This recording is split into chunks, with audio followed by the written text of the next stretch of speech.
But I think, yeah, this cultivating a formal practice, right? So this is something you write about as well, is different methods for meditation, right? So I think you read about kind of sitting meditation, but also mindful movement and body scan. Can you maybe take us through those different ways people might want to consider practicing? Sure.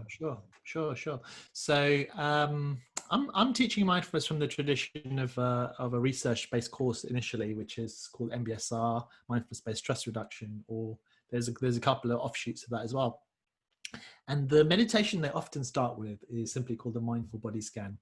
And that involves either sitting, but quite often lying down on your back.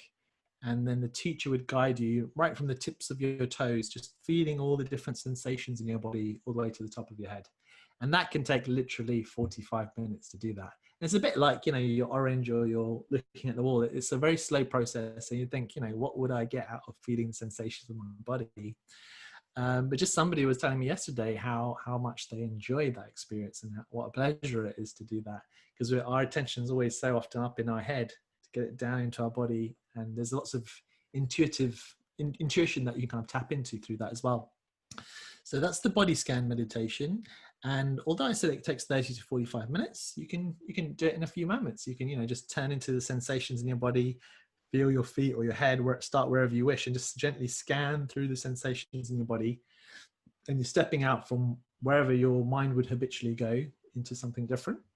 This is a body scan. Now, the sitting meditation, it's often called a sitting meditation, but actually it doesn't have to be even in the sitting posture. It can be lying down. So nowadays I call it the expanding awareness meditation. And that often starts by feeling the sensations of your breath, which is often used as an anchor in mindfulness, then expanding to feel the sensations in your body, then expanding out to listening, so noticing the sounds around you, and then just how you listen to sounds as an external experience. You turn that inwards and you listen to your thoughts as if you're just listening to external sounds, and then you may kind of tune into your emotions. And then quite often, and this is a nice practice, is at the end of that sitting meditation or expanding awareness, they call it choiceless awareness. And that word choiceless awareness, I think it comes from Jiddu Krishnamurti originally. He'd kind of coined that term in his teachings. But it's just this idea, which I guess you may have talked about in the past with your podcast, of letting go of the idea of choice or choosing or decision making, and then just dropping into awareness, I guess, and letting whatever arise into awareness and cultivating a mindfulness of that. So that's a fun one. That's a bit of a mind-blowing one for some people. And then the third one is mindful movements. And traditionally, in Buddhist traditions, it's been mindful walking, where rather than walking at a normal speed, it's much, much slower. It's often 5 or 10 times slower. And literally you go through the different steps. So lifting your foot, moving your foot forward, placing your foot, and then feeling the shift in weight from your left foot to your right foot, and then doing it with the other leg. And people sometimes forget how to walk and go that slowly and start struggling to balance and stuff. And I need to warn people, maybe be near a wall or something if you're going to walk slowly, because it's our unconscious mind that's walking most of the time. So our unconscious mind knows how to do it, but our conscious mind hasn't got a clue. And so, literally people almost fall over trying to walk consciously. But it really it's a wonderful practice, and it doesn't have to be done so slowly.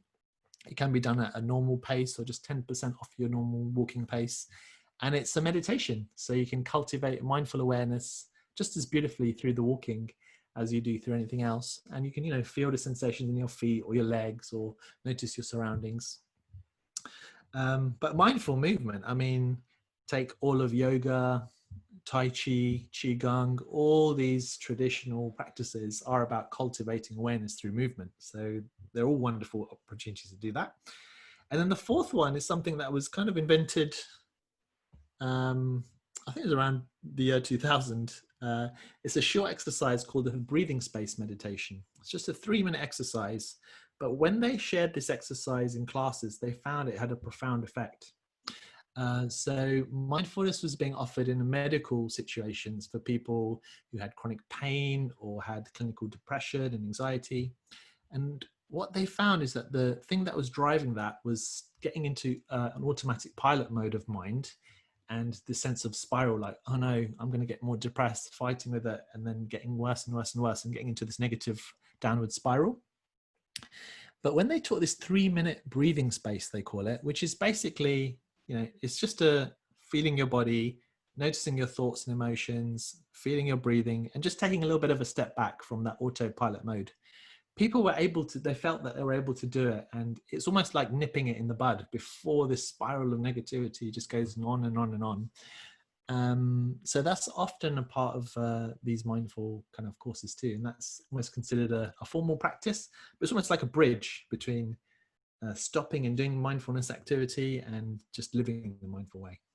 So yeah, the thing you mentioned of the body scan, the retreat I already mentioned was this body scan Vipassana technique. And I remember at the start of the retreat, I could easily scan my body several times in a minute, leading to kind of potentially hundreds over the course of an hour meditation. And I remember on like day 9, sitting down to meditate, getting through about 2 up and down body scans, and then the bell going, and it'd been an hour because I'd been kind of scanning so kind of methodically and slowly. Yeah, you just get so kind of immersed in it. And I remember being really surprised. It just, like that kind of time dilation effect, I guess. And also just, as you say, it can take a long time to scan through everything.